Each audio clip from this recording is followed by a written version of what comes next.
Baik, Assalamualaikum warahmatullahi wabarakatuh. Waalaikumsalam warahmatullahi wabarakatuh. Alhamdulillah, segala puji bagi Allah Subhanahu wa taala, Zat yang maha mulia, Zat yang maha suci, yang telah memberikan kita banyak sekali nikmat dan kesempatan untuk bisa terus belajar menggali keilmuan Allah Subhanahu wa taala yang telah disebarkan di muka bumi ini. Kemudian salawat bertangkaikan salam tidak lupa juga kita haturkan untuk baginda mulia sallallahu alaihi wasallam, berharap sekali dengan penuh rasa harap agar kita mendapatkan doa itu dari Allah Subhanahu wa taala ketika Nabi kita mengatakan man shalla alayya salatan sallihi biha asyra. Siapa yang bersalawat kepadaku satu saja salawat, maka Allah akan membalas salawat itu dengan 10 kali doa.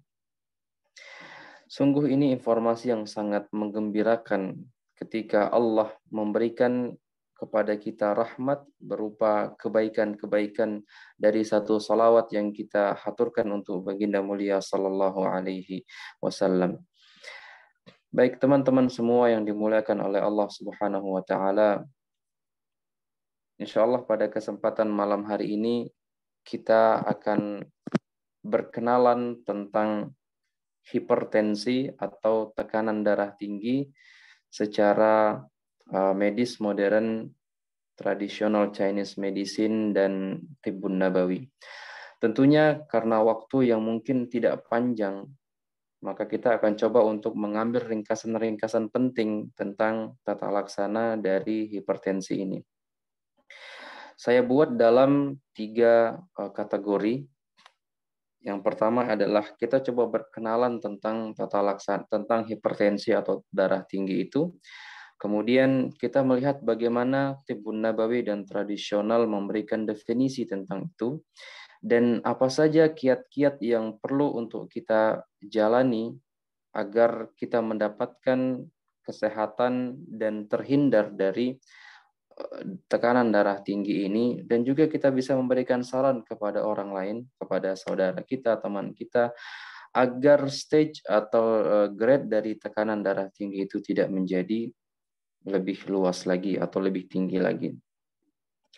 Ada beberapa hal yang membuat saya pribadi tertarik untuk mengkaji begitu tentang tekanan darah tinggi ini. Di antaranya adalah yang ditulis oleh rekan-rekan kami dari para dokter tentunya, yang ini dilansir di dalam Alo Dokter bahwa tekanan darah tinggi ini umumnya diobati dengan penggunaan obat yang terus-menerus, artinya tidak disembuhkan atau tidak bisa sembuh, begitu bahasa kasarnya. Dan disebutkan juga di dalam Halo Sehat tahun 2021, yang lebih mencekam lagi, ternyata tekanan darah tinggi atau hipertensi ini teman-teman dapat menyerang anak dan usia remaja muda. Kalau di zaman dahulu kita mungkin tahunya bahwa hipertensi ini hanya akan menyerang orang-orang lansia di antara kita. Ternyata di zaman ini ya semua orang bisa terkena hipertensi. Bahkan di beberapa literatur juga disebutkan bahwa anak-anak bisa terkena hipertensi, bahkan diabetes atau gula darah tinggi. Sebenarnya ada apa dengan ini semua? Maka kita coba mengulas dan mengumpulkan beberapa literatur untuk kita jadikan sebagai sebuah pembelajaran bersama. Secara tradisional teman-teman sekalian, tekanan darah tinggi ini secara eksplisit berhubungan dengan jantung, juga pembuluh darah, otak, dan pola aktivitas serta pola makan. Yang perlu teman-teman ketahui bahwa pola itu adalah sesuatu yang dijadikan sebagai sebuah kebiasaan. Bukan hanya sekali atau 2 kali ya, tetapi kebiasaan yang terus berulang. Ya. Punten, ini video saya kelihatan nggak? Atau materinya kelihatan, Je? Yang Ya, penting kelihatan, materinya aja yang Ustaz. penting. Ya, Ya, kelihatan. alhamdulillah. Alhamdulillah. Barakallahu fiikum. Baik. Kemudian teman-teman sekalian, sebagai sebuah pembelajaran dan renungan kita untuk kehati-hatian, ternyata tekanan darah tinggi ini juga berhubungan dengan temper seseorang. Temper itu adalah kondisi emosi seseorang. Ya, mungkin teman-teman yang pernah duduk bersama kami di Ruta Bazan Jabil THM, kita terkadang mengaitkan bahwa makanan itu akan berhubungan dengan temper seseorang. Artinya tentang kondisi jiwa dan emosi seseorang. Maka selalu kita sampaikan firman Allah Subhanahu wa taala tentang makanan, ya. Selayaknya setiap hamba melihat apa yang ia makan, artinya isi piringnya. Dan pastikan apa yang ia makan halal dan thayyib. Dan selalu diingat teman-teman sekalian bahwa setiap yang halal belum tentu thayyib. Setiap makanan yang halal itu belum tentu bagus. Artinya bagaimana? Satu makanan bisa mencocoki satu orang, namun menjadi mudarat bagi sebagian orang. Contoh misalnya makanan pedas, ya sambal apa begitu ya misalnya. Pada orang-orang dengan lambung yang bagus, aman-aman saja, tetapi ketika dipatok kepada semua orang, maka orang-orang dengan gastritis kronis menjadi sebuah masalah. Ini menggambarkan kepada kita bahwa makanan halal itu tidak selalu thayyib, ya, melainkan harus sesuai dengan kadarnya dan sesuai dengan peruntukannya. Apakah orang itu cocok dengan makanan itu ataukah tidak? Maka konsep di dalam Tibbun Nabawi melihat sebuah penyakit dan makanan itu adalah yin dan yang, atau menyesuaikan, ya, atau sifatnya adalah menyesuaikan. Nah, di mana temper ini teman-teman sekalian akan mempengaruhi diri sendiri, akan mempengaruhi diri orang itu sendiri, ya. Kemudian mempengaruhi keluarga, mempengaruhi sosial dan lingkungan, dan banyak hal yang lainnya. Ya. Secara definisi, nanti hipertensi akan dibagi menjadi dua. Yang disebutkan hipertensi esensial, ya, atau hipertensi yang tidak diketahui penyebabnya. Di sini dari Kemenkes dituliskan ada 90% hipertensi atau tekanan darah tinggi itu muncul dari sebab yang tidak diketahui penyebabnya. Sedangkan hipertensi sekunder ini penyebabnya dapat ditentukan dan tercatat apabila dipersentasekan itu sekitar 10%. Ya, sebagian tulisan atau literatur yang lain menginformasikan bahwa pada tahun-tahun ini seperti itu ada 95% penyebab hipertensi itu tidak diketahui. 5% lainnya bisa diketahui dari pola makan, dari pola aktivitas, dari pola manajemen emosi, dan lain sebagainya.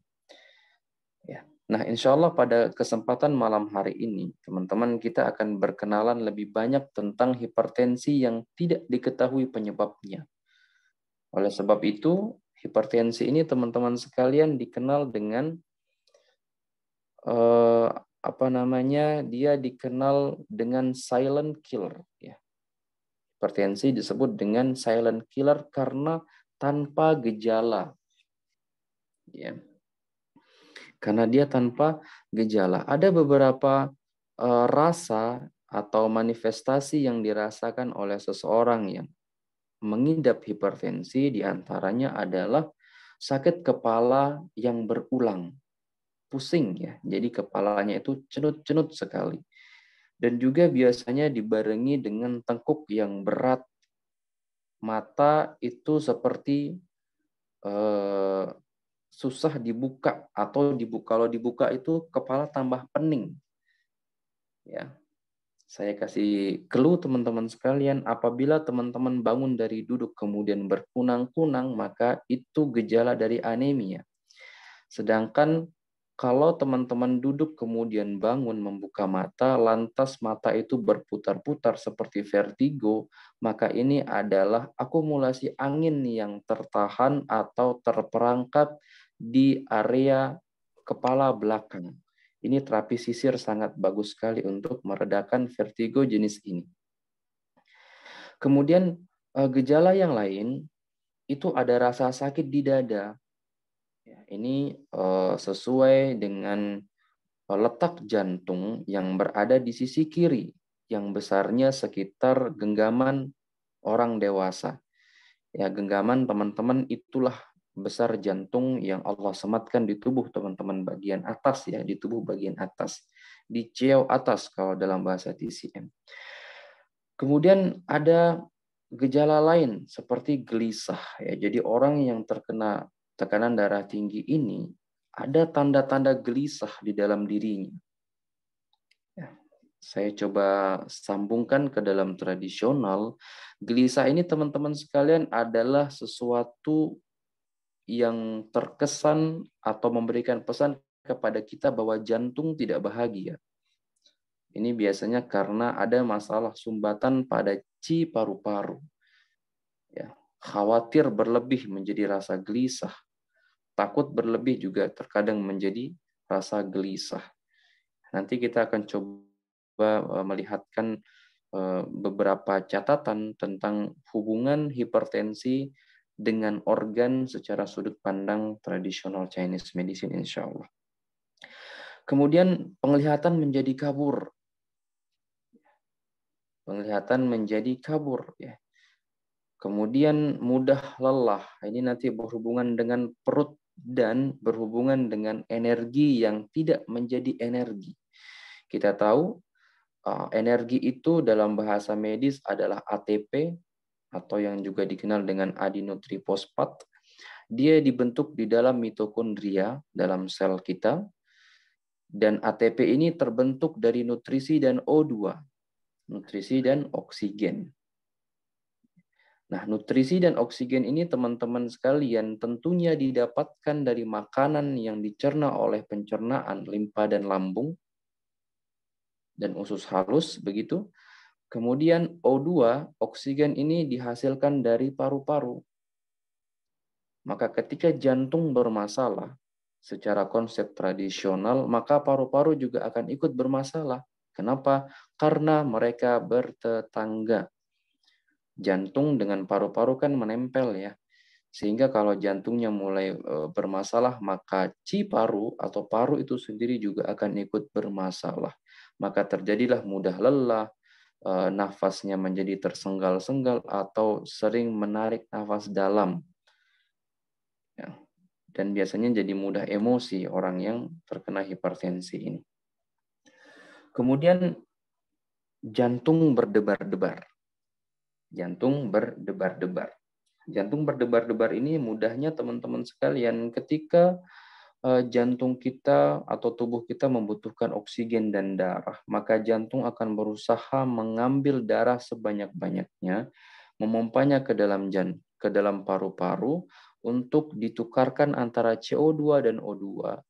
Dan O2 hasil darah yang sudah bersatu dengan oksigen itu akan masuk ke dalam jantung dan disebarkan ke seluruh tubuh. Ya, kita insya Allah akan coba gambarkan perjalanan itu secara ringkas, ya. Mudah-mudahan waktu kita mencukupinya.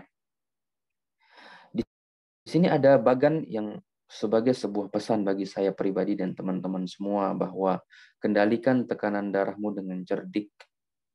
Tentunya dengan pola makan yang sehat, pola pikir yang sehat, aktivitas yang tepat, dan manajemen stresor yang tepat juga. Kemudian bagian kedua, di sini ada lifestyle menentukan kesehatanmu. Oleh sebab itu, kesehatan tibbun nabawi, di mana Allah Subhanahu wa Ta'ala mengutus nabinya alaihi salatu wassalam untuk dijadikan sebagai suri tauladan.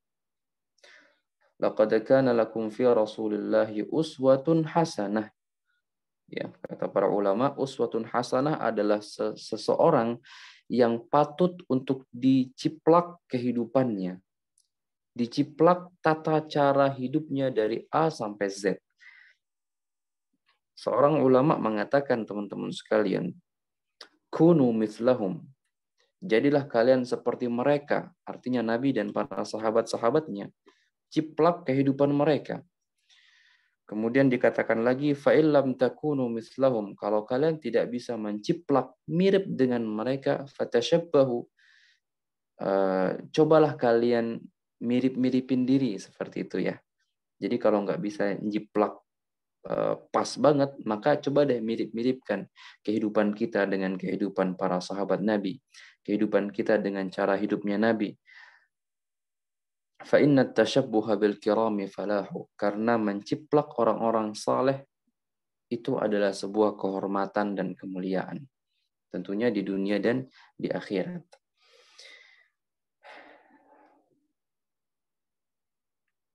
Ya. Ada beberapa yang perlu kita perhatikan, teman-teman sekalian. Ini ada beberapa faktor resiko dari hipertensi itu bisa menjadi muncul. Yang pertama adalah faktor umur, jenis kelamin, dan adanya genetik, ya, genetik, hereditas atau herediter. Nah, umur ini teman-teman sekalian sekarang sudah tidak lampu merah lagi, sudah tidak lampu kuning lagi, melainkan sudah lampu merah sekali ini. Kenapa? Karena semua usia bisa kena dengan hipertensi ini. Ya. Jenis kelamin, kalau dulu mungkin ada yang mengatakan laki-laki lebih dominan, perempuan lebih dominan, maka sekarang semua yang memiliki perut, yang memiliki kepala, bisa terkena hipertensi. Dan genetik ini nanti berhubungan dengan kode pada DNA kita, maka semua yang memiliki orang tua beresiko juga kena hipertensi ini. Ya. Izin memberikan sebuah clue, teman-teman sekalian. Pada lidah, di sini saya menyertakan kalau tidak salah, ya, pada lidah. Di sini ada 2 gambar lidah untuk teman-teman bisa cerna dan teman-teman bisa lihat apakah saya ada arah ke hipertensi.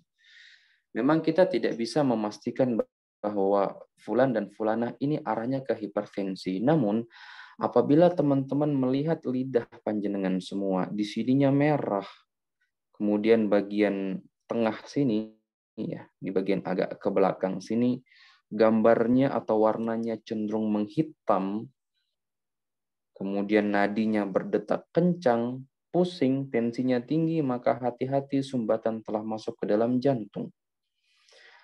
Apabila teman-teman melihat di sini berwarna merah, ya, di sisi kiri dan kanan berwarna merah, maka hati-hati. Dan ternyata setelah tensinya tinggi 140 ke atas misalnya, maka hati-hati hipertensinya datang dari jalur liver. Ya, dari jalur liver. Dan hati-hati pada kasus hipertensi yang ternyata ada selaput yang berwarna kuning atau berwarna putih yang tebal. Ya, ini menandakan darah yang cukup kental sehingga memayahkan jantung untuk memompa. Dan di bawah lidah, ya, di bawah lidah kalau teman-teman meletkan lidah kemudian dilipat ke atas, ada vena seperti itu yang berwarna kebiruan atau kehitaman pada sebagian orang, maka hati-hati sumbatan telah masuk ke pembuluh darah otak. Hati-hati bahwa sumbatan telah masuk ke dalam pembuluh darah otak. Maka sering-seringlah terapi sisir, ya, dan exercise-nya mulai dibanyakin serta stretching-nya mulai ditambah. Ya.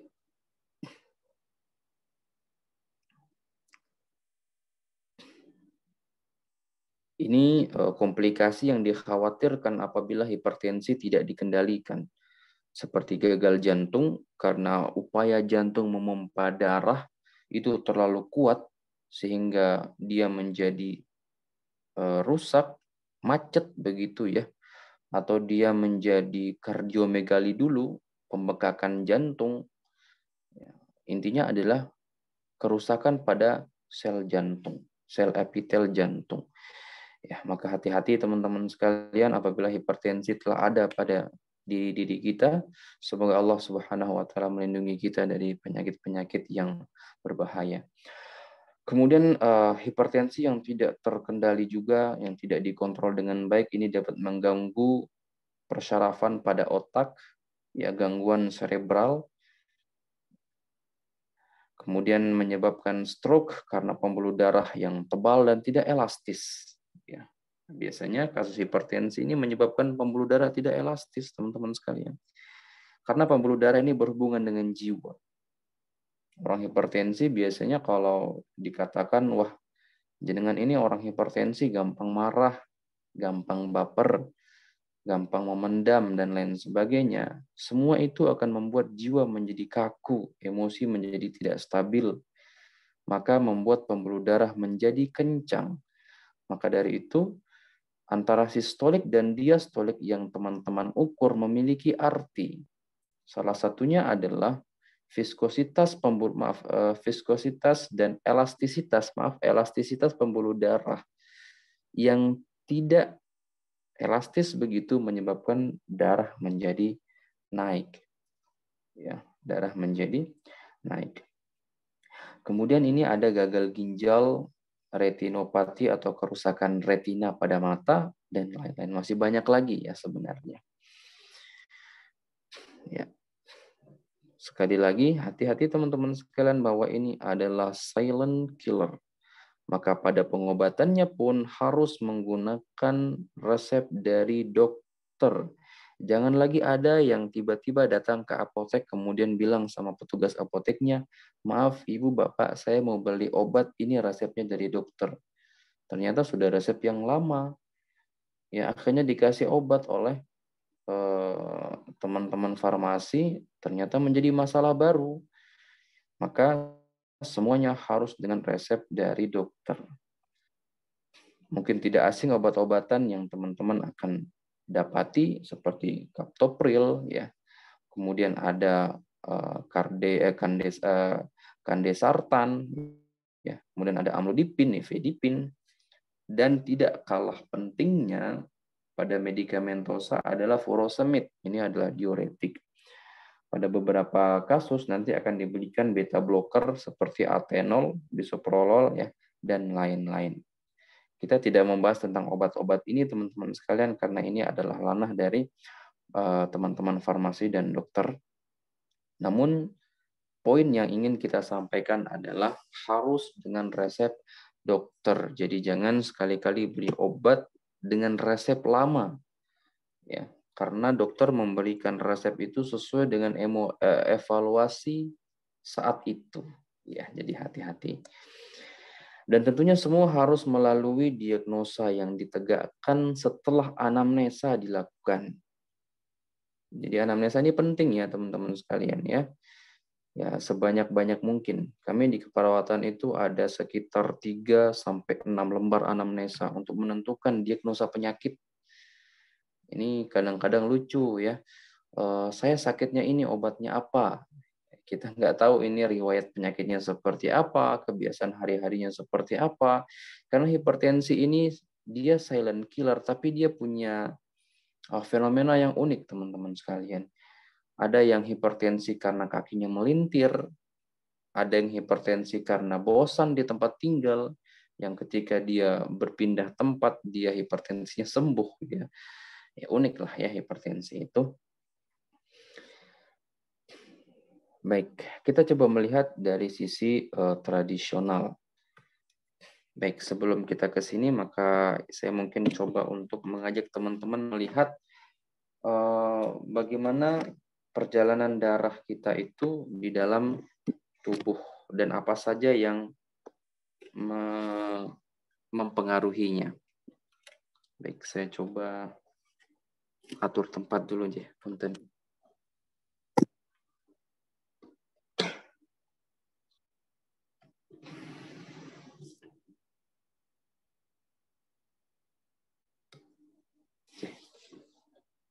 Teman-teman sudah bisa melihat ke papan tulis belum? Belum, Ustaz. Sudah, tapi kecil. Belum, Ustaz. Belum. Ya, coba digeser-geser yang ada di HP-nya mungkin. Ya. Sudah ketemu atau belum? Belum. Alhamdulillah sudah, Ustaz.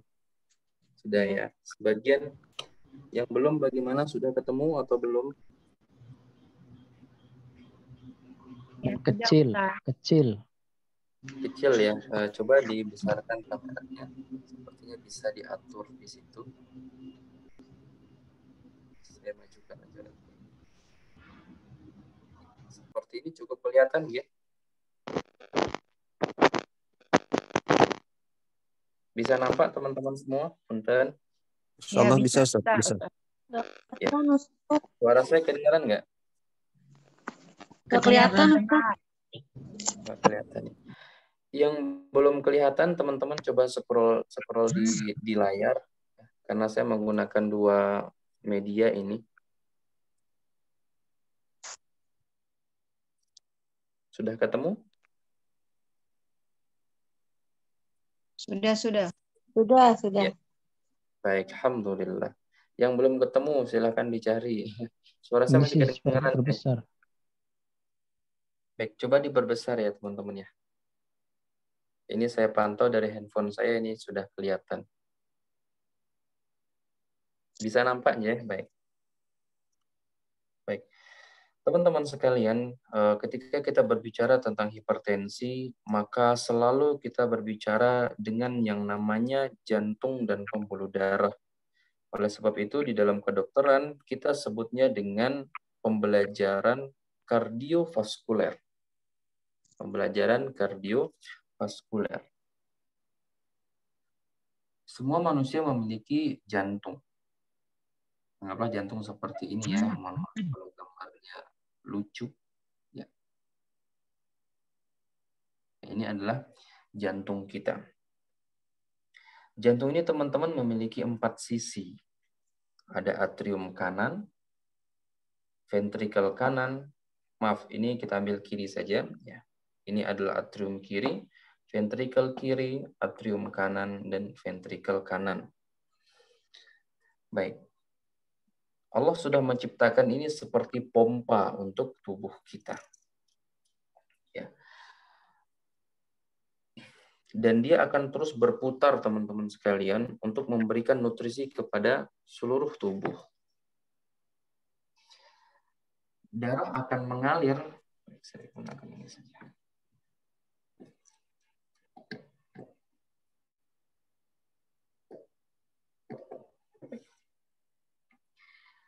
Darah akan mengalir kepada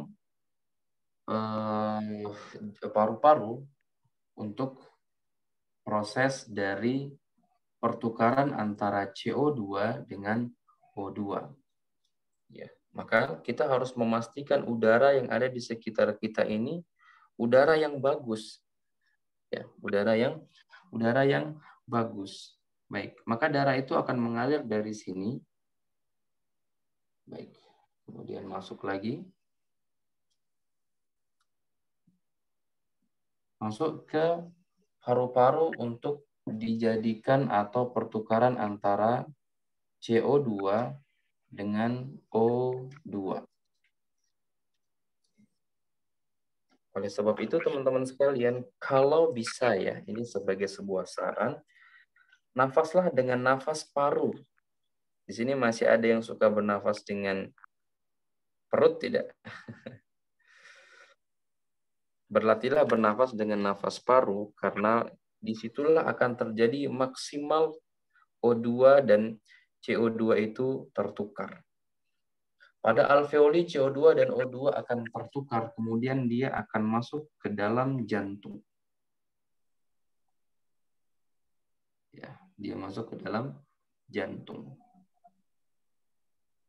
Di sini adalah atrium atau ventrikel kiri.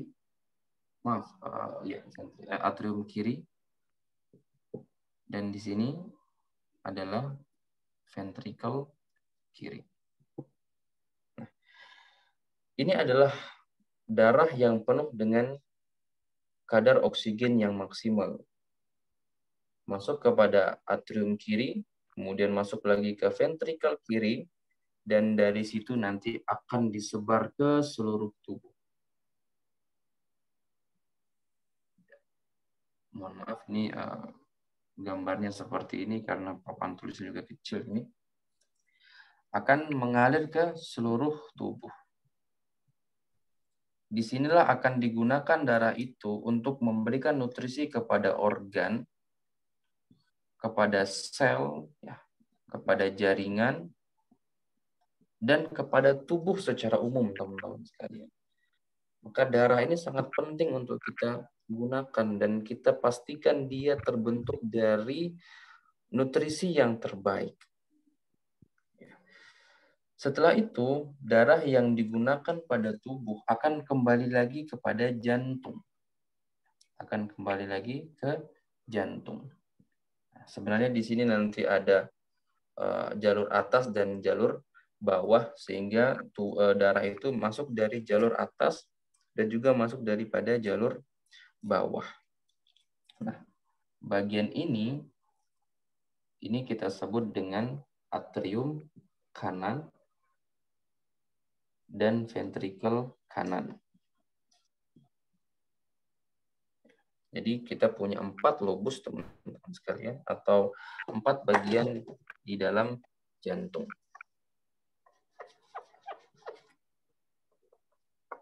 Baik, 4 bagian di dalam jantung itu sendiri.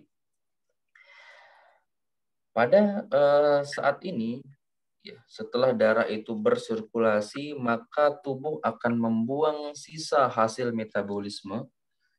Tubuh akan membuang hasil metabolisme melalui urin salah satunya yang ditopang oleh ginjal. Ya, terjadi miksi atau pipis. Ya. Maka dari sini kita bisa mengambil sebuah pelajaran, teman-teman sekalian, bahwa peredaran darah itu secara ringkasnya dipengaruhi oleh paru-paru dan dipengaruhi oleh ginjal. Ya, dipengaruhi oleh paru-paru dan dipengaruhi oleh ginjal. Mengapa demikian? Ketika darah yang terus saja berputar tanpa ada detoksifikasi dan pembuangan dari zat-zat yang tidak dibutuhkan oleh tubuh, maka jantung akan terbeban. Di situ juga akan terjadi tekanan darah yang meningkat. Maka kita pastikan keringat pada paru-paru, ya. Jadi kita nanti membuang hasil metabolisme juga melalui keringat. Ini bagus paru-parunya. Kemudian jantung itu sendiri juga harus bagus. Dan ginjal kita juga harus bagus, yang ini melalui kencing. Oke. Nah, jantung ini maka kita menguatkannya dengan cara olahraga. Dengan syarat olahraganya ringan-ringan saja. Apa itu olahraga bagi jantung? Kalau orang sih bilangnya olahraga kardio begitu ya. Namun pada kasus orang yang memiliki tekanan darah tinggi, olahraganya nggak boleh terlalu kencang, teman-teman sekalian. Cukup olahraga yang membuat jantung itu berdetak dan keringat itu muncul tipis di area kulit. Dan biasanya di dada itu dia terasa hangat. Ya. Ini sekilas tentang jantung yang peredarannya seperti ini. Ya. Dari atrium kiri berputar, dari ventrikel ini akan disebar ke seluruh tubuh, kemudian akan ditukar antara O2 dan CO2 di paru-paru, seperti itu terus dia akan berputar. Ya, saya tidak akan terlalu jauh di sini, teman-teman sekalian, khawatir terlalu banyak waktu kita terbuang. Pada intinya adalah darah kita akan terus berputar, memberikan nutrisi kepada seluruh tubuh. Oleh sebab itu, izin saya hapus.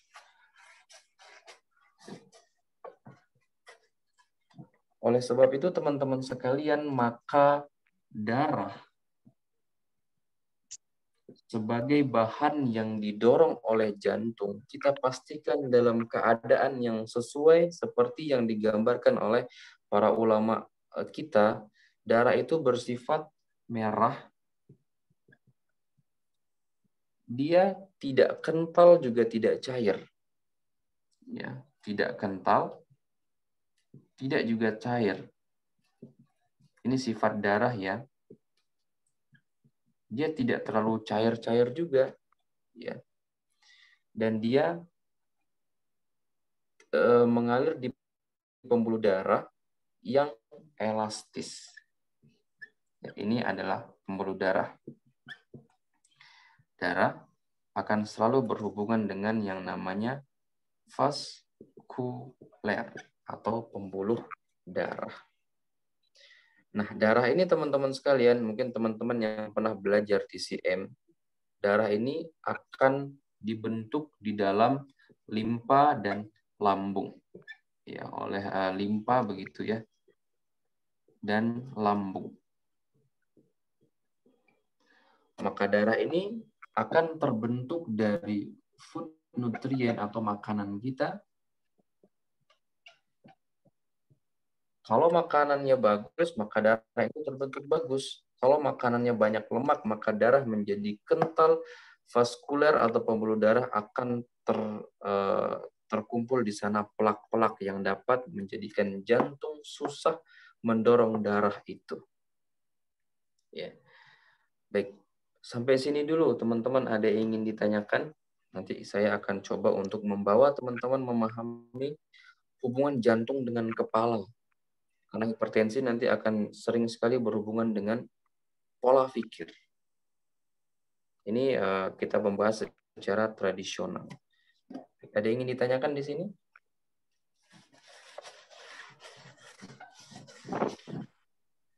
Mohon izin saya.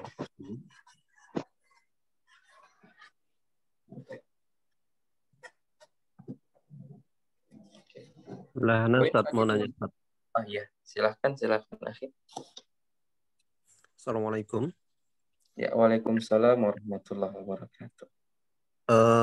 Kita lihat kasus di lapangan, khususnya olahraga badminton dan futsal biasa, Ustaz. Ketika sang olahraga itu pemainnya itu habis main badminton atau futsal, kemudian istirahat duduk minum, tidak sedikit yang meninggal. Mohon penjelasannya, Ustaz. Proses meninggal itu apakah disebabkan karena waktunya malam atau bagaimana, Ustaz? Jazakallah khair. Baik. Wa jazakumullahu khair. Mungkin teman-teman ingat fenomena ketika kita masih belajar di waktu SD. Ketika kita diminta oleh guru kita memanaskan sebuah cangkir, sampai cangkir itu menjadi panas, lalu kita siramkan air, maka dia akan pecah. Ketika olahraga, jantung kita menjadi panas, sehingga kita berkeringat sampai mengucur terkadang. Yang kemudian kita olahraga beberapa saat, lantas kita minum air putih. Dan tidak jarang ada yang minum es malahan. Maka itu fenomena seperti gelas yang sedang panas-panasnya disiram air dingin. Maka jantung menjadi retak, begitulah bahasa klasik kita. Dan pembuluh darah menjadi pecah. Ya, sehingga terjadi pecah pembuluh darah sampai kepada kematian yang mendadak. Intinya adalah sistem dari jantung itu yang awalnya sedang panas disiram yang dingin, maka dia rusak, kacau dan macet. Ada gambaran akhir di sini? Ada, Ustaz, alhamdulillah. Baik, barakallah. Ya, kira-kira seperti itu. Ada lagi? Silakan teman-teman mungkin.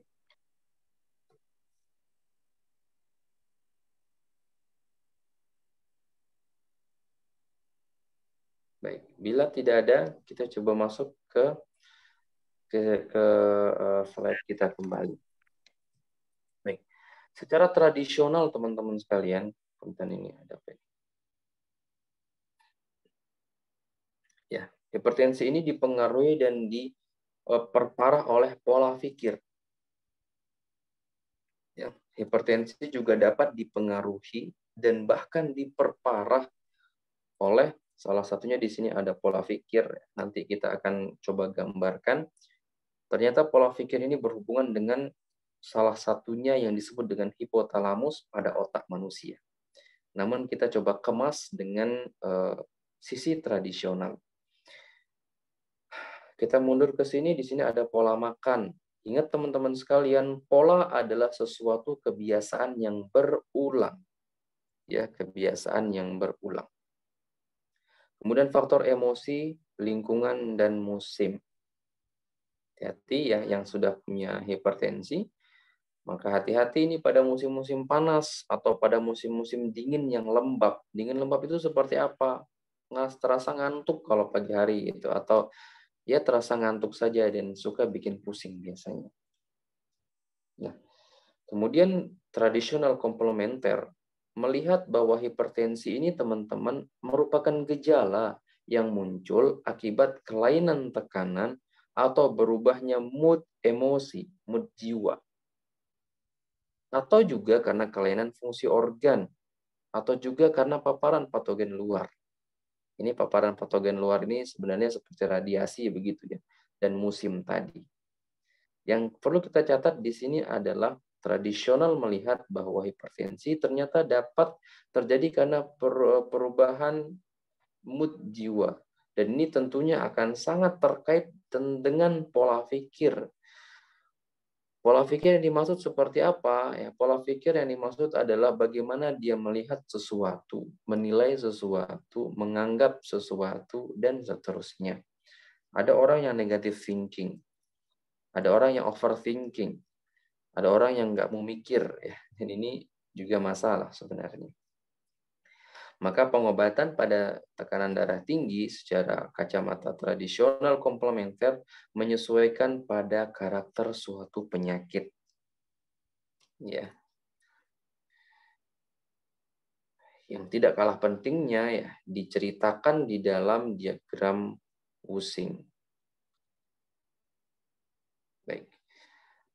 Teman-teman bisa catat di sini bahwa jantung itu bersaudara atau berpasangan dengan usus kecil. Nampak pada lidah, dia mengayomi pembuluh darah, dia punya jiwa namanya gembira. Dia punya jiwa atau emosi namanya gembira.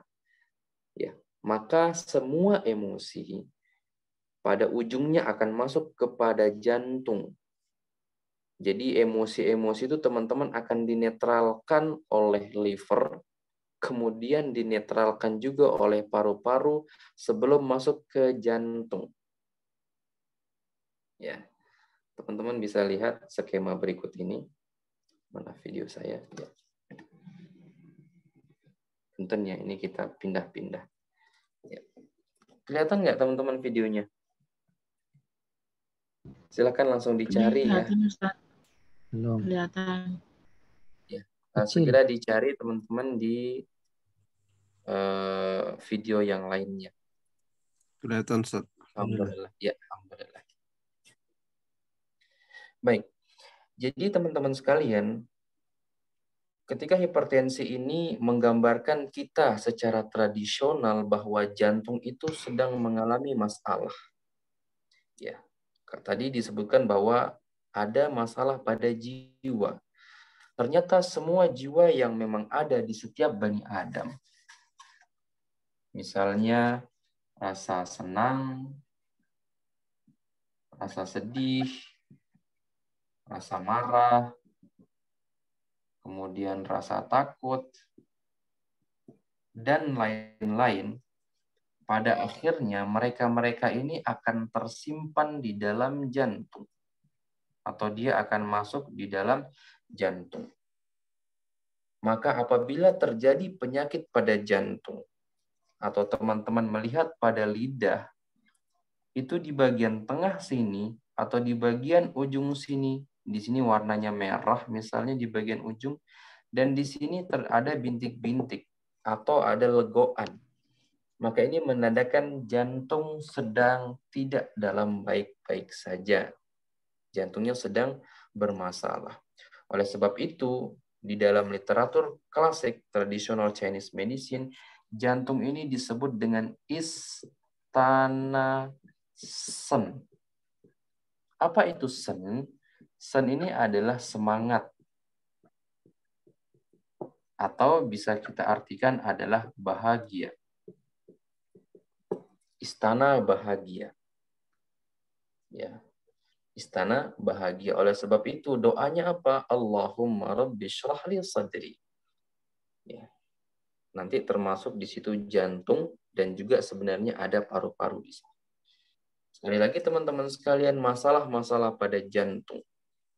Tadi kita sebutkan bahwa jantung itu bertetangga dengan paru-paru. Ya, dia berada di sebelah kiri, ya di sini misalnya. Maka masalah pada jantung pasti paru-paru ikut bermasalah. Masalah pada paru-paru pasti jantung juga ikut bermasalah. Maka semua semua emosi ini teman-teman sekalian akan dibenerin dulu begitu ya. Akan di-cover dulu oleh yang namanya liver. Ya. Setelah di-cover oleh liver, baru nanti liver mengirimnya kepada paru-paru, dibersihkan lagi oleh paru-paru, kemudian masuk ke dalam jantung, sehingga jantung itu menjadi jantung yang bahagia. Maka hati-hati teman-teman sekalian, senang jangan terlalu senang, sedih ya jangan kelewatan, ya marah ya harus ditahan, ya takut juga jangan kebangetan. Jadi biasa-biasa saja. Oleh sebab itu di dalam sebuah konsep tibbun nabawi, ketika Nabi kita mengatakan ajaban li amril mu'min, sungguh luar biasa ini perkara seorang Islam, seorang mukmin. Inna amrahu kullahu khair. Semua perkara orang muslim itu pasti baik. Ketika ia ditimpa musibah dia bersabar, itu menjadi bagus baginya, tenang jantungnya, sehat jantung dan hatinya, dan ketika ia diberi sesuatu nikmat oleh Allah Subhanahu wa taala, dia bersyukur. Dan itu tidak didapatkan kecuali oleh orang yang beriman. Dan iman itu berada di dada, teman-teman sekalian. Ya, ini hubungan iman dengan emosi dan organ kita. Baik, kita coba kembali ke slide kita yang tadi. Ya. Tadi kita telah sampaikan bahwa jantung ini adalah istana dari kebahagiaan. Maka ketika dia bermasalah, maka organ yang lain juga akan bermasalah. Contoh misalnya ketika hipertensi terjadi kelemahan pada limpa. Dan limpa ini adalah anak daripada si jantung. Manifestasinya apa? Lemas, lemah, letih, lesu. Kemudian juga mengakibatkan masalah pada logam. Logam ini adalah paru-paru. Ya, ini secara konsep tradisional. Apa yang timbul? Nafas menjadi sesak. Ya, terkadang mudah sekali menangis karena dia punya emosi sedih nih. Kemudian berlanjut menjadi edema.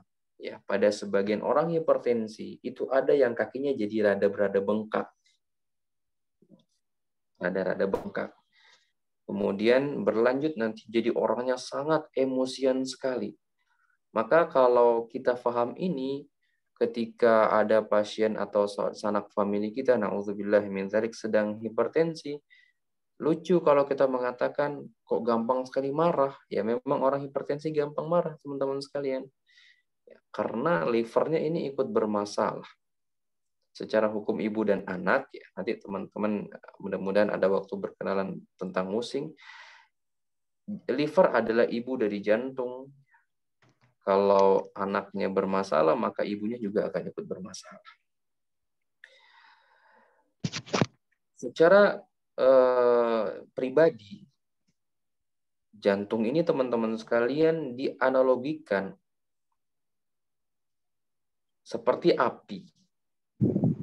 Jantung dianalogikan seperti api, di mana sifat aslinya adalah panas, dan dia berfungsi untuk menghangatkan organ. Maka hati-hati nih yang suka makan es-esan ya, yang suka makan yang kering-kering, yang dingin-dingin, ini bisa jantungnya bermasalah nanti. Kenapa? Karena sifat aslinya dia adalah panas dan menghangatkan. Ya, namun dia juga bisa membakar dan melumatkan. Nah, kisah membakar ini seperti ini teman-teman sekalian. Ketika dia over, terlalu panas jantungnya, termanifestasi pada wajah yang kemerahan, lidah yang merah banget begitu, kemudian matanya merah, ya, matanya merah, berarti menandakan over panas pada jantung, ya, sehingga dia akan melumatkan paru-paru, dia akan melumatkan atau apa ya di sini, membakar begitu paru-paru, sehingga nafas menjadi ngos-ngosan, terkadang nafas menjadi sangat berat. Ya, bahkan sebagian orang bisa asmanya kambuh dan seterusnya. Kemudian dia memiliki sifat membumbung ke atas. Ya, jadi panas itu akan naik ke atas uapnya itu, teman-teman sekalian. Sehingga kepala bisa menjadi pusing sekali, bahkan pada kasus seterusnya menjadi stroke dan pecah pembuluh darah. Karena panas itu akan naik ke atas. Ya, dan ini sifat yang lain adalah dia membutuhkan media untuk menyala. Ya.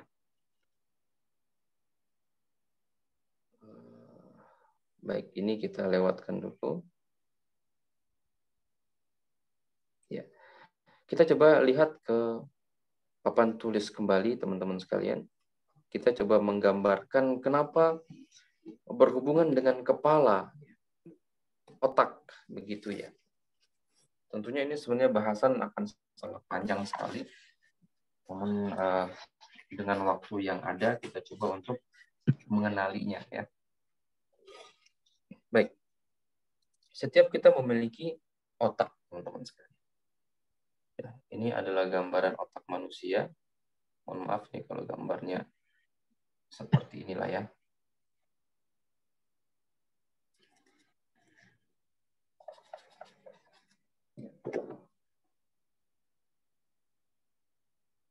Ya, seperti inilah kira-kira. Nah, pada otak ini teman-teman sekalian, ada di sana namanya hipotalamus. Nah, hipotalamus ini sebenarnya memiliki fungsi yang cukup unik, teman-teman sekalian. Di mana di otak ini itu ada namanya sel. Hipotalamus, di sini ada namanya hipotalamus, dan di otak itu ada yang namanya sel. Nah, sel ini secara umum dia memiliki bagian yang kita sebut dengan neuron. Jadi di kepala kita itu ada neuron. Neuron itu, teman-teman, adalah persarafan yang ada di otak. Dan yang lainnya nanti ada yang namanya sel glia. Sel glia. Neuron ini adalah sebuah perangkat yang Allah sematkan di kepala setiap manusia, sehingga dia bisa menangkap semua sinyal yang datang dari alam semesta. Kalau sel glia ini, teman-teman sekalian, di antaranya adalah dia memiliki peran di dalam homeostasis atau keseimbangan seperti itu. Ya. Nah, di sini ingin ada 4 sebenarnya, tapi kita coba fokus pada keseimbangan ini, keseimbangan cairan di dalam tubuh, keseimbangan sisi kiri dan kanan tubuh, dan keseimbangan tubuh secara umum. Ya. Nah, otak ini secara tradisional, teman-teman sekalian, dia dipengaruhi oleh jantung itu sendiri, dan juga dipengaruhi oleh ginjal. Ya. Jantung itu dipengaruhi oleh, kepala dipengaruhi oleh jantung dan ginjal. Yang keduanya bisa stabil, bisa bagus, ya, ketika organ tengah itu juga bagus, yaitu liver dan limpa. Jadi otak kita ini bisa bagus, teman-teman sekalian, dari pola pikirnya, kesehatan peredaran darah di dalam otak ini, itu apabila 2 organ ini stabil. Ya, yang pernah mungkin berkenalan bahwa liver ini adalah komando dari jiwa, dan ini adalah komandonya berpikir. Kalau ini bisa bagus, maka 2 organ ini juga akan bagus. Baik. liver ini secara eksplisit dia nanti berhubungan dengan emosi, dan limpa tadi kita sebutkan berhubungan dengan pola pikir. Apabila seseorang dapat mengendalikan kedua ini, maka hipertensi itu bisa turun sendiri, teman-teman sekalian. Ini kunci ya. Apabila seseorang bisa memperbaiki ini, mengendalikan ini, maka insya Allah hipertensi akan segera turun. Atau minimal dia tidak akan naik grade-nya. Baik, kira-kira teman-teman sekalian, apa yang dapat memudahkan kita untuk mengendalikan ini? Ada yang tahu kira-kira organ apa itu?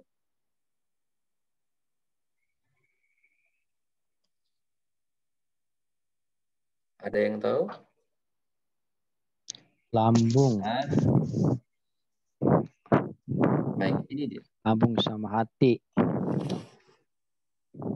Coba teman-teman lihat sebelah sana. Oh, nggak kelihatan ya. Baik. Ya, sudah kelihatan? Ya. Ternyata ini kita bisa kendalikan dengan ini. Oleh sebab itu, apa Nabi mengajarkan kita membaca doa, teman-teman sekalian? Allahumma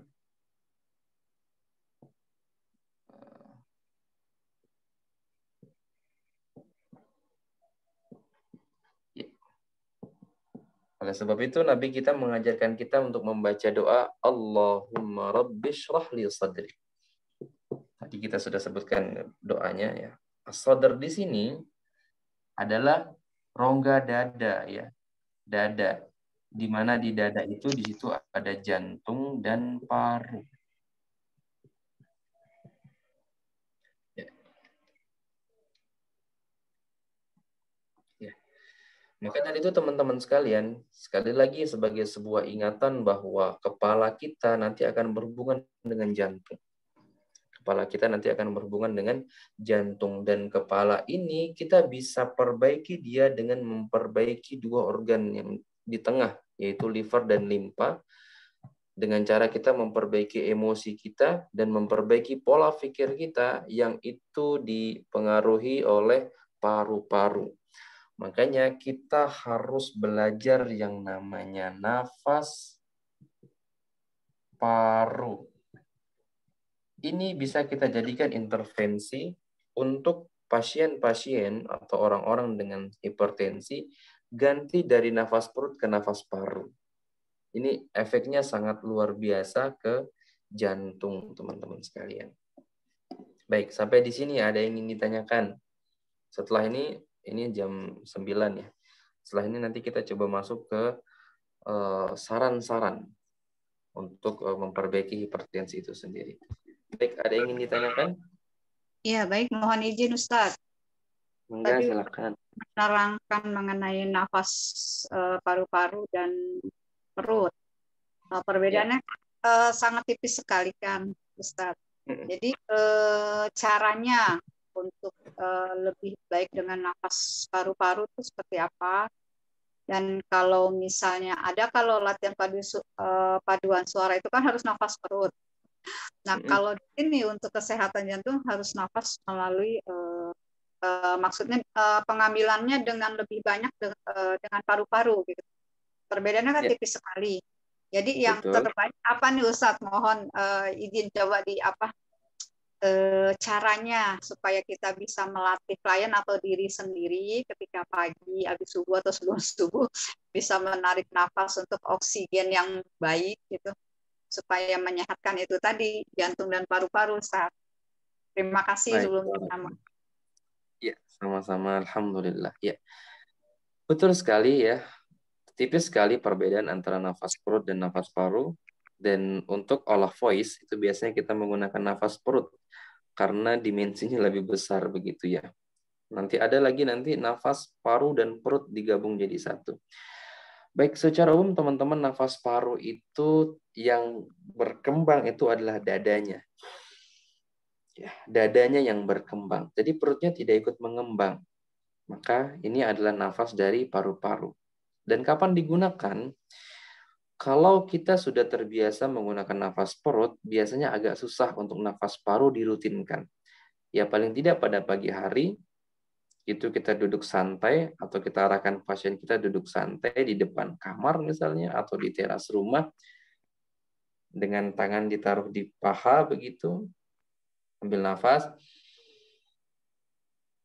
sampai full rongga dada, tahan beberapa detik, 3-5 detik, buang perlahan. Seperti itu. Itu nanti diulang selama 3 kali repetisi lah. Baik, ada gambaran Mbak yang bertanya? Ya, terima kasih ada gambaran. Jadi 3 kali tarikan nafas dengan dihentikan sejenak ya. Ini mohon maaf nih Ustadz. Maksudnya supaya mumpung ada teacher-nya di depan. Jadi mungkin seperti ini ya. Sambil menari, karena udah di rongga dada kan.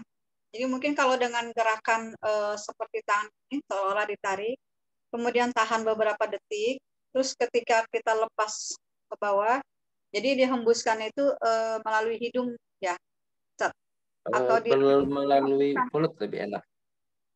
Bagaimana? Kita tarik kan melalui hidung, kemudian ketika dilepaskan, dibuang, itu dilepas melalui mulut perlahan-lahan atau tetap melalui hidung? Baik. Sebagian mengarahkan menggunakan hidung, sebagian mengarahkan menggunakan mulut. Nah, saya di sini lebih kepada yang nyaman saja. Oh, iya. Boleh hidung atau boleh mulut ya. Mungkin hidungnya sedang tersumbat malah nggak enak ya. Oh, gitu. Jadi, boleh nanti dengan gerakan. Ya, berhenti sejenak, terus baru dilepas seperti itu ya. 3 detik ya, Ustaz. Diulang 3 kali. Betul. Ya, baik, betul. Boleh. Terima kasih, Ustaz. Ya, sami-sami. Silahkan yang lain lagi. Ana Ustaz. Ya. Bagaimana cara kita bernapas Faru saat kita sedang tidur, Ustaz? Karena kita, Ana sendiri lihat pasangan Ana itu kadang mulutnya ternganga. Begitu. Kemudian yang kedua, Ustaz, ketika Ana pernah dialog sama teman yang dokter, profesi dokter, ketika Ana bicara tentang TCM, beliau tuh bingung, Ustaz. Bingung dalam arti belum pernah mendengar hubungan organ dan sebagainya. Mengapa Ustaz di dokter konvensionalnya, Ustaz yang notabene nurse itu tidak diajarkan tentang TCM, Ustaz? Mohon penjelasannya. Baik. Ya. Yang pertama tadi tentang bagaimana kita bisa nafas paru di kala kita tidur. Sebenarnya sebagian orang bisa menggunakan nafas paru, tapi sebagian kalau lagi tidur memang otomatis ke nafas perut. Sebenarnya poinnya adalah kita berlatih ketika kita sedang sedang sadar, sedang bangun begitu, itu dilatih. Nah, terkait kalau tidur tapi mulutnya terbuka, ini sebenarnya ada kelemahan energi. Jadi kalau orang mulutnya terbuka kalau sedang tidur itu ada kelemahan energi secara umum di tubuh. Kalau dia ngiler, ya itu biasanya kelemahan dari organ limpa. Ya. Nah, kemudian kenapa di konvensional tidak diajarkan TCM? Jawaban kita adalah memang berbeda antara medis dengan TCM ini. Konsepnya berbeda dan pemahaman secara fenomena organnya juga berbeda. Kalau di konvensional kita memahami organ itu berdiri sendiri-sendiri. Ya, misalnya jantung kardiovaskuler, jantung dengan pembuluh darah, paru-paru sistem respirasi, kemudian ginjal atau kemih nanti sistem perkemihan. Kemudian pada limfatik nanti ada sistem endokrin, sistem limfatik dan lain sebagainya. Itu berdiri sendiri-sendiri. Sedangkan di TCM ini konsep awalnya adalah melihat kepada alam. Ternyata alam ini mereka saling berkesinambungan satu dengan yang lain. Itulah diambil menjadi sebuah konsep pembelajaran dan ditarik ke dalam sisi organ. Ternyata organ tubuh manusia itu saling berkaitan satu dengan yang lain. Ada ibu, ada anak, ada cucu, ada tetangga, ya, dan ada pasangan. Memang berbeda, berbeda. Ya, jadi terkadang tidak bisa disamakan, tapi kalau kita sudah paham intinya, insya Allah bisa disinergikan. Kira-kira seperti itu yang bisa kita jawab. Oke, Ustaz. Jazakallah. Baik, wa jazakumullah khair. Ada satu catatan juga ya teman-teman ya, ini mungkin sebagai koreksian juga untuk kita sebagai seorang terapis tradisional. Ada pasien datang kepada medis, diagnosanya diagnosa medis, tetapi ingin diobati dengan TCM. Ini agak unik nantinya ya, jadi nggak ketemu. Atau diagnosanya TCM, datang ke dokter juga nggak ketemu. Misalnya, si Fulan datang kepada kita, oh saya hipertensi karena jantungnya panas. Kemudian datang ke dokter, dokter saya ini hipertensi tapi jantung saya panas. Nggak nyambung nanti ya. Seperti itu ya, jadi disesuaikan. TCM, maka SOP-nya TCM. Medis, maka medis juga sebagai pengobatannya. Baik, silakan ada lagi. Ini ada di chat nggak ya? Tanya, Mister. Ya, silakan. Ini, Mister, kalau misalnya kita tuh ada gejala-gejala yang seperti yang seperti yang Ustaz jelaskan di awal gitu ya. Nah, sepertinya kita menyangka darah tinggi gitu. Pas tahu waktu ditensi ternyata malah rendah gitu. Misalnya contohnya 107/76 misalnya gitu kan. Itu sebenarnya memang rendah atau, dan fenomena rendah ini kenapa ya Mister? Kalau misalnya tadi kan ada penyumbatan bisa meninggikan. Nah, fenomena rendah ini sendiri lawannya gimana itu, Mister? Baik. Hipotensi ya. Hipotensi ini sebenarnya apa gejalanya itu cenderung ke dingin ya, tubuhnya tuh jadi dingin, kemudian ya malas gerak juga ya biasanya orang-orang hipotensi ini. Untuk hipotensi saya sependek yang saya pahami saat ini ya, itu memang karena ada kekurangan darah dan kekurangan energi. Jadi sumbernya biasanya dari limpa, baik secara jiwa maupun organ. Limpa jiwa itu adalah pikiran, jadi mikirnya banyak banget gitu ya. Jelimet mungkin kata sebagian orang. Dan itu keterusan begitu sampai menghabiskan energi pada limpa. Nah, sedangkan limpa itu adalah anak dari jantung. Kalau seorang ibu punya anak yang sakit-sakit, nauzubillah min dzalik, ibunya juga akan ikut sakit nanti. Nggak tidur ibunya kan mengurus anak itu. Jadi sumbernya biasanya dari limpa. Limpa yang lemah sehingga tidak dapat membentuk darah dan energi. Ini terjawab nggak Mbak ya? Atau meleset jawaban saya? Ya nggak tahu kan bertanya. Boleh ditanyakan lagi kalau belum dapat. Oh, ya, yang saya pahami berarti kalau misalnya hipo itu kelemahan di limpa gitu, Ustaz. Iya. Cenderung kelemahan di limpa karena jantung biasanya karena kekurangan darah ya, hipotensi itu juga bisa karena kekurangan darah. Jadi darahnya tidak terbentuk. Biasanya kita hipotensi dikasih obat-obat penambah darah. Sedangkan darah itu teman-teman sekalian secara TCM itu dia dibentuk oleh limpa. Dibentuk oleh limpa ya. Jadi kalau adanya kelemahan limpa biasanya darah tidak bisa terbentuk. Gitu. Jadi hipotensi ini pun hati-hati pada makanan-makanan yang susah dicerna. Seperti mohon izin tepung ya. Kemudian yang bersantan-santan ini juga hati-hati ya. Ini dapat memberatkan jantung nantinya. Ya. Kira seperti itu ya. Ya, makasih Ustaz. Baik, sami-sami. Ini ada yang bertanya, apa sebab puls itu tinggi, sedang diastolik dan sistolik dan diastolik normal mungkin ya. Paling sering ini karena liver ya, liver jiwa, emosi yang tidak terkontrol. Jadi nanti emosi itu ada yang dipendam, ada yang dilepas. Nah, dua-duanya ini bisa menyebabkan tekanan tinggi baik pada tensi atau pada nadi. Ya, secara umum itu kuncinya nanti ada di situ. Nah, nanti bisa diperparah juga oleh angin yang datang dari luar, seperti kipas, ya, AC, ya, dan seterusnya. Naik motor juga bisa seperti itu. Baik.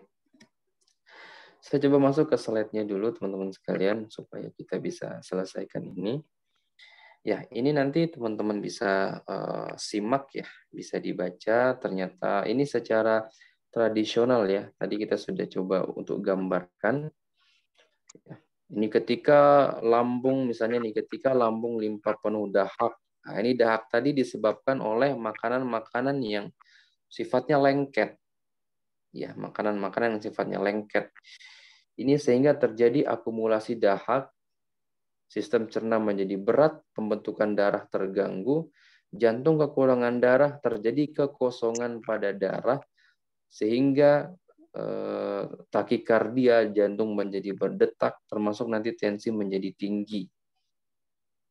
Ya, ini karena kelemahan limpa dan lambung oleh sebab dahak nih, makanan-makanan yang kenyal-kenyal, yang lengket-lengket ini bisa menyebabkan dahak banyak menumpuk di pembuluh darah. Ini menjadi salah satu sebab terjadinya arteriosklerosis atau penyumbatan pada pembuluh darah jantung. Kemudian pada ini misalnya liver yang rising atau hati ketika hati berkobar, ini bahasanya begitu ya. Jadi panas hati yang naik. Disebabkan oleh apa? Paling sering adalah tidak stabilnya mood. Orang-orang mood mudan ini sebenarnya agak resiko ya, mood mudan ini.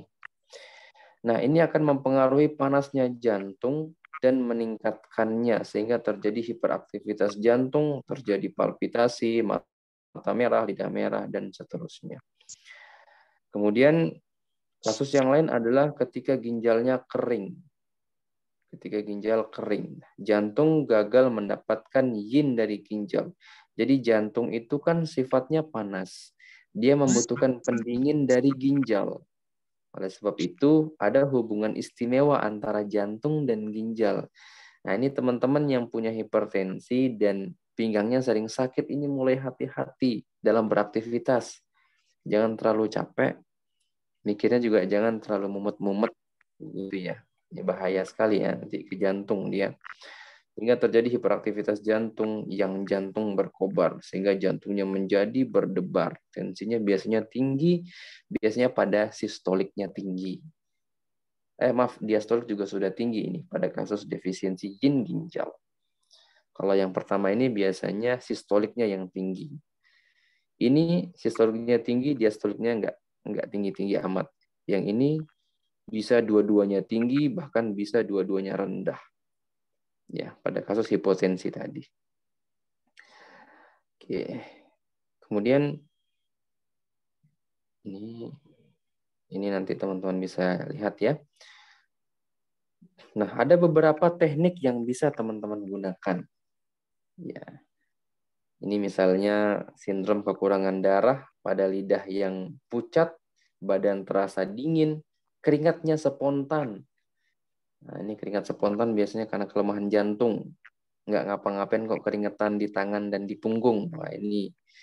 Kemudian nyeri terkadang menyebar ke sisi kiri tubuh, wajah nampak kebiru-biruan, lidahnya merah tua. Ini kita sebut dengan sindrom kekurangan darah jantung. Maka treatmentnya adalah menghangatkan, bukan dibekam. Jadi hipertensi itu tidak semuanya dibekam ya teman-teman sekalian, hati-hati ya. Ini caranya adalah dengan kita menghangatkan, bisa dengan tusuk jarum akupuntur atau di akupresser di HT9, ST36, SP6, BL15, dan REN17. Ini nanti teman-teman bisa cek di Akupoint Index. Nanti bisa download di mana namanya di Play Store ya. Akupoint Index. Ada makanan yang teman-teman bisa konsumsi atau disarankan untuk dikonsumsi seperti daging merah, rebusan kurma ajwa, Baizenren, ya ini kalau ini bisa lihat di Shopee lah ya yang ini. Tapi paling mudah pakai ini aja, daging merah, rebusan kurma ajwa. Baik. Klasifikasinya kekurangan darah jantung ini nanti di sini ya. Darah di ujung lidah itu nampak kebiru-biruan. atau merah tua ya. Jadi kayak dingin begitu, keringat spontan dan wajahnya itu pucat.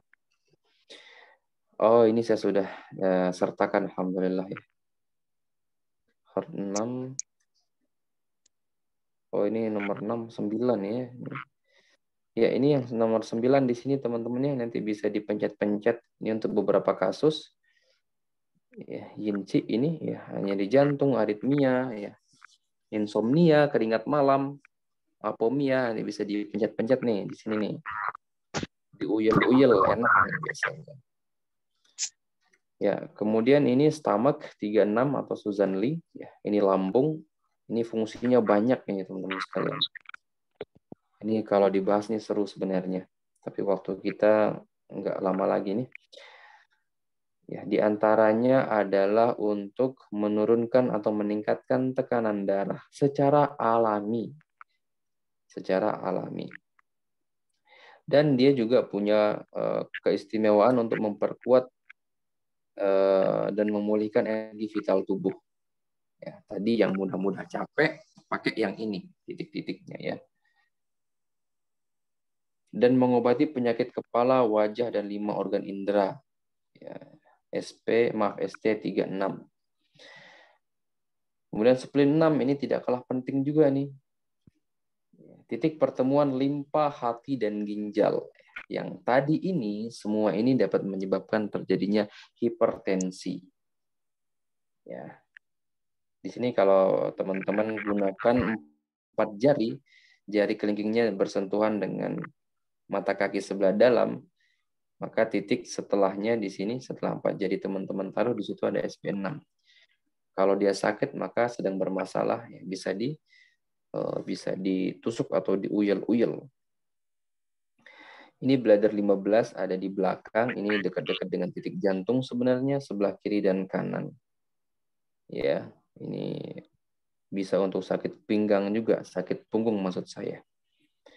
Ya, mohon izin saya menyampaikan gambarnya saja. Ini kalau dibahas ini panjang, ya, karena ini masing-masing dari manfaat ini sebenarnya punya ketersinambungan dengan organ, baik secara jiwa maupun secara organnya. Ini bisa di totok punggung nih, di BL15. Kemudian di REN 17 di sini. Ini kalau ditusuk juga bisa, tapi terkadang sakit, maka diuyel-uyel saja nih di sini nih. Ini namanya processus exploidius di sini, kira-kira 1 jari atau 2 jari di atasnya. Teman-teman bisa lakukan. Ini juga digunakan pada nodul masalah-masalah pada payudara ya. Titik ini. Ya, di situ biasanya sakit kalau dipegang. Nah, area bekam yang teman-teman bisa gunakan adalah al-kahil. Di sini saya sudah kasihkan tanda. Ya, atau juga bisa dikombinasi dengan titik organ point. Jantung ada di sini sebelah kiri, kemudian liver ada di sebelah kanan dan limpa ada di sebelah kiri. Ya, nanti ini bisa diambil. Jadi 1 2 3. Ya. 1 2 3. Ini bisa ditambah dengan al-kahil juga. Bekam seluncur harus untuk di semua tubuh nih, teman-teman, bekam seluncur nih. Ya, di semua tubuh. Dan bekam api ini khusus pada kondisi sindrom dingin dan kelemahan. Jadi dia hipertensi tapi lemah sekali dan tubuhnya dingin, maka kita lakukan bekam api atau dihangatkan saja dengan menggunakan TDP. Ya. Ya, ini lanjutannya. Ini ada saran-saran lain ya. Dan ini yang ingin kita sampaikan selanjutnya adalah beberapa obat tradisional. Ya, seperti memakan belimbing, mentimun, seledri, ya. Tapi ini nanti digunakan pada kasus sindrom panas. Lidahnya itu nampak pucat sekali. Nah, ini yang penting teman-teman sekalian, terapi senyum. Banyak-banyak senyum. Ada yang tahu bagaimana senyum yang benar itu? Senyum yang benar itu ya kira-kira di dalam sehari itu ada 20 kali senyum. Setiap senyum itu ada 20 detik. Nah, itu bagus itu ya. Tapi jangan senyum sendiri-sendiri. Kemudian coba tahajud, sholat ya. Karena di situ ada reduksi kortisol alami tubuh ketika tengah malam. Tidur yang optimal teman-teman sekalian ya. Jangan suka begadang atau ngantuk tapi malah dihilangkan ngantuknya dengan minum kopi atau bermain. Olahraga yang rutin, terutama di dunia lepas, artinya di tempat yang lepas oksigennya banyak. Kemudian lakukan berbekam pada kondisi-kondisi yang tadi kita telah sebutkan. Kemudian juga bisa melakukan flebotomi atau fasdu ketika darah benar-benar bergejolak. Jadi tidak semua bisa kita lakukan pembekaman. Ya, ini sehat itu sebenarnya datang dari Islam dan mudah. Sehat itu asalkan kita mau merasakan tubuh kita, apa yang ia butuhkan dan kita memberikan yang terbaik untuk tubuh kita. Ya, demikian teman-teman sekalian, ada yang ingin ditanyakan sebelum kita akhiri kelas ini? Ini ada yang bertanya di grup ya. Di chat, coba saya buka dulu. Oh, sudah. Baik, ada yang ingin bertanya teman-teman sekalian? Mohon maaf ya, ini jadi panjang sekali karena memang hipertensi ini tidak bisa dikaji dari satu sisi teman-teman sekalian. Karena banyak sekali poin-poin yang perlu kita pahami dari hipertensi ini. Karena ada yang hipertensi dibekam malah jadi hipotensi. Atau malah jantungnya berdebar menjadi sesak nafas dan lain-lain. Maka kita perlu tahu hipertensi ini berhubungan dengan jantung, dengan kepala, dan dengan beberapa organ lainnya yang tadi kita telah sebutkan. Silakan ada yang ingin ditanyakan teman-teman sekalian. Tinggal 7 menit lagi insya Allah kelasnya berakhir. Ustaz. Izin. Ya, silakan. Ini Ustaz, kalau sebelah kiri dada dari pasien itu sudah mulai merasa nyeri dan sering, apa boleh di organ dekatnya itu seperti tadi istilah Ustadz diunyeng-unyeng gitu, seperti ini kan. Yang sakit kan di kiri, kemudian di terapinya di kiri dengan perlahan-lahan unyeng-unyeng begini supaya dia juga bisa melakukannya sendiri di rumah. Itu buat PR beliau ini, apa boleh di dekat itu? Ya, boleh. Boleh, silakan ya. Namun sarannya tekanannya nggak boleh terlalu kencang ya. Jadi tekanannya yang lembut saja. Dibuat dia nyaman. Oh, begitu. Iya, iya. Terima kasih Ustadz ya. Sami-sami. Silakan yang lain boleh. Ustadz izin bertanya. Mangga silakan. Beberapa klien saya yang hipertensi juga dominan sleep apnea itu Ustadz. Itu kenapa ya? Jazakallah khair. Oh iya, jazakumullah khair. Ini sebenarnya arahnya pada hubungannya dengan paru-paru juga sebenarnya ya. Ada hubungannya dengan paru-paru yang sebelum ke paru-paru berhubungan lagi dengan limpa dalam proses pencernaan makanan. Saran kecil mungkin ya, ini bisa dilakukan totok punggung aja di area paru-paru dan limpa dan liver ya, tiga titik ya. Jadi paru-paru kiri dan kanan, kemudian di area limpa dan liver juga dilakukan totokan.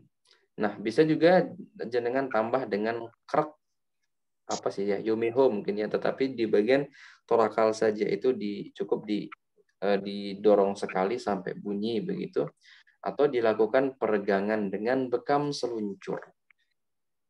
Bekam seluncur tadi ya di semua badan diginikan. Dan hindari angin serta makanan-makanan yang berlemak. Kira-kira seperti itu. Syukran Ustaz. Ya, afwan warakallah. Silakan ada lagi, boleh. Assalamualaikum Ustaz. Ya, waalaikumsalam warahmatullahi wabarakatuh. Menanganin orang yang terkena jantung mendadak secara tiba-tiba. Itu cara penanganan sementara gimana secara tradisional, Ustaz? Bagaimana? Mohon maaf, terputus di tempat saya. Ya, ini kejadian orang terkena jantung mendadak, napas tersengat-sengat gitu. secara penanganannya terapi tradisional itu dengan cara bagaimana penanganannya gitu. Baik, baik. Ya, terima kasih. Assalamualaikum warahmatullahi wabarakatuh. Waalaikumsalam warahmatullahi wabarakatuh. Ini pengalaman dari teman-teman yang belajar totok punggung ya. Jadi itu nanti langsung dilakukan intervensi begitu pada titik jantung. Tetapi sebelumnya itu dari atas dulu. Kelihatan nggak ini? Ya, jantung kan nanti adanya di sini ya, di sebelah kiri. Jadi nanti dari atas ini ditotok dulu, terus diuyul-uyul sampai sekitar 5 menit. Sini kemudian turun sampai ke jantungnya. Nanti ditambahkan titik di limpa dan liver. Jadi dari sini turun sampai sini, kemudian langsung ke sini dan ke sini. Nah, namun ada saran nih, ketika misalnya memang kita khawatir terjadi mal gagal begitulah ya, malpraktek, artinya karena sudah urgent begitu pasiennya, maka saran dibawa langsung ke medis teman-teman sekalian. Khawatir nanti malah kebablasan, terjadi serangan jantung mendadak. Pada kuncinya adalah serangan jantung ini bisa disebabkan oleh angin yang masuk dan menghambat jantung. Maka dari itu kita lakukan uyul-uyul tadi supaya anginnya ini bisa terdorong keluar. Ini secara tradisional sih sebatas itu, akhi.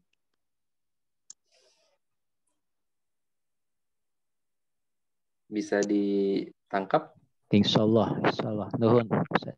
Baik, barakallahu fikum. Baik, saya coba ke sini dulu.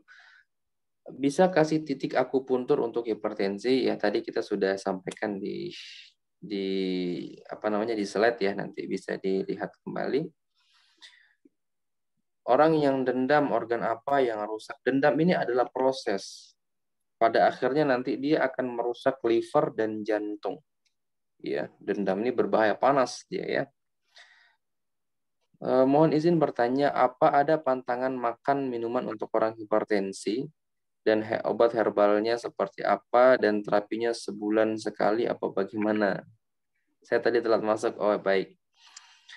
Makanan yang disarankan untuk dihindari adalah, paling mudahnya adalah kebiasaan makan sembarangan. Nah, itu paling gampangnya, nanti banyak nanti ya poin-poinnya. Intinya adalah jaga makanan. Ya mungkin diet garam diantaranya, diet gula ya. Walaupun boleh makan garam dan gula, tapi jangan kebanyakan. Dan ingat teman-teman sekalian, perasa-perasa itu ya, perasa-perasa yang ada di dalam makanan kita ini akan mengeringkan cairan di dalam pembuluh darah dan membuat pembuluh darah menjadi rapuh. Hati-hati ya. Ya, perasa-perasa ya, makanan-makanan yang ada perasanya. Terapinya apakah sebulan sekali atau tidak begitu ya? Ya tergantung kondisi. Tergantung pada kondisi. Seperti tadi di awal kita sampaikan, ada orang hipertensi hanya butuh refreshing. Ada orang hipertensi hanya butuh dipijat-pijat kakinya. Ini unik makanya hipertensi itu. Satu tambahan informasi yang mungkin bisa bermanfaat buat teman-teman sekalian. Kasus pada jantung atau gangguan-gangguan jantung biasanya pahanya berat. Pahanya itu kaku, maka sering-seringlah stretching. Nah, teman-teman di sini, buat saya pribadi dan semua teman-teman yang hadir pada malam hari ini, sering-sering stretching. Ternyata melenturkan kaki, paha, betis, ini dapat melenturkan otot jantung. Saya ulangi lagi teman-teman sekalian, melenturkan kaki ini dapat mempermudah kerja jantung. Ya, dapat mempermudah kerja dari jantung. Ya. Oke, ini sudah jam 9:30. Ada lagi yang bertanya? Cukup ya, insya Allah. Baik. Baik teman-teman sekalian, mungkin saya cukupkan sampai di sini. Tentunya ini banyak kekurangannya, dan mudah-mudahan teman-teman suatu waktu bisa menambahkan dan melengkapi keilmuan ini. Hipertensi ini sangat panjang sekali teman-teman sekalian untuk dibahas ya. Namun ketika kita memahami apa yang harus kita lakukan, sejatinya hipertensi ini bisa kita tepis untuk tidak menjadi silent killer pada orang-orang yang ada di sekitar kita. Demikian teman-teman sekalian, tentunya sekali lagi dengan segala kerendahan hati, pasti banyak sekali kekurangan, dan apabila saya terlalu cepat menyampaikan maka saya mohon dimaafkan ya, karena target yang saya kejar adalah membagikan poin-poin yang memang ingin saya bagikan kepada panjenengan semuanya. Semua yang benar pasti datang dari Allah Subhanahu wa taala. Hati yang tenang pasti dapat memahami dan mengaplikasikannya di kemudian hari. Kemudian saya memohon maaf kepada semua teman-teman terkait keterlambatan Zoom ini ya. Dan mudah-mudahan apa yang telah kita sampaikan ini bisa bermanfaat bagi diri saya pribadi, teman-teman semua, dan orang-orang yang kita sampaikan faedah ini kepada mereka. Akhir kalam teman-teman sekalian, kita tutup dengan doa kafaratul majlis. Subhanakallahumma wa bihamdika asyhadu an la ilaha illa anta astaghfiruka wa atubu ilaik.